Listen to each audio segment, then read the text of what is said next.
శ్రీకాకుళం జిల్లాలో bullet bike దొంగలు రెచ్చిపోతున్నారు. Bullet bike కనిపిస్తే చాలు క్షణాల్లో మాయం చేస్తున్నారు.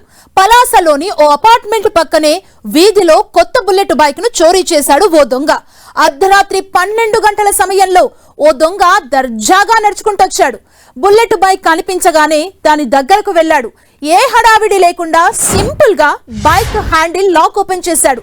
కాస్త ముందుకు బైక్ ని తీసుకెళ్లి ఒక్క కిక్కే స్టార్ట్ చేసి దర్జాగా అక్కడి నుంచి వెళ్లిపోయాడు. ఇక ఉదయం బండి కనిపించకపోవడంతో బాధితుడు కాసిబుగ్గ పోలీస్ స్టేషన్ కు పరుగు తీశాడు. పోలీసులు సీసీ కెమెరా ఫుటేజ్ ని పరిశీలించి షాక్ అయ్యారు.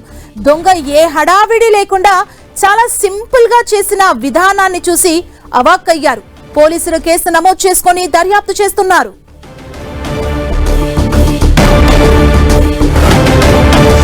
ఈ చోరీకి సంబంధించి మరిన్ని అప్డేట్స్ మా ప్రతినిధి బాలు అందిస్తారు.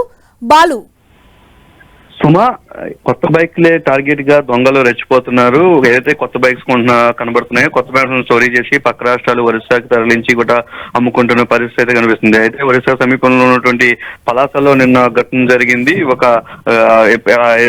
తను కష్టపడి సంపాదించుకునే ఒక రాయల్ ఎన్ఫీల్డ్ బండి కొన్నాడు ప్రవీణ్ అనే అబ్బాయి.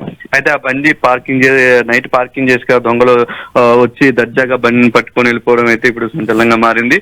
మొత్తం అనేక ప్రాంతాల్లో ఇదే పరిస్థితి కొనసాగుతుంది. ఏవైతే ఈ బైక్స్ కొత్త బైక్స్ ఉన్నాయో వీటిని టార్గెట్ గా చేసుకుంటూ లాక్స్ ని బదులు కొట్టి బండిని పట్టుకొని వెళ్ళిపోవడం, లేకపోతే స్పేర్ పార్ట్స్ ని విడగొట్టేసి బయట రాష్ట్రాలకు తరలించి అయితే అమ్ముకుంటున్నారు. మరోవైపు పోలీసులు ఎంత నిఘా పెట్టినప్పటికీ కూడా ఇతర మార్గాల్లో వీరంతా కూడా తరలిస్తున్న పరిస్థితి. సీసీ కెమెరాల ఫోటేజీల్లో దొరుకుతున్నప్పటికీ కొన్ని బైక్స్ అయితే అందుబాటులో దొరుకుతున్నాయి, కానీ మరికొంతమంది మాత్రం తప్పించిపోతున్నారు. మరోవైపు దొంగతనాలకు కానీ చైన్ స్నాచింగ్ లకు కానీ ఇలాంటి దొంగతనం చేసే బైక్స్ నే వాడడంతో అటు యజమానులు కూడా భయపడుతున్నారు. తమ బైక్ తో ఏం చేస్తారు అనేసి అయితే టెన్షన్ లో అయితే యజమానులు ఉంటున్న పరిస్థితి కనిపిస్తూ ఉంది. సుమా, థ్యాంక్ యూ బాలు.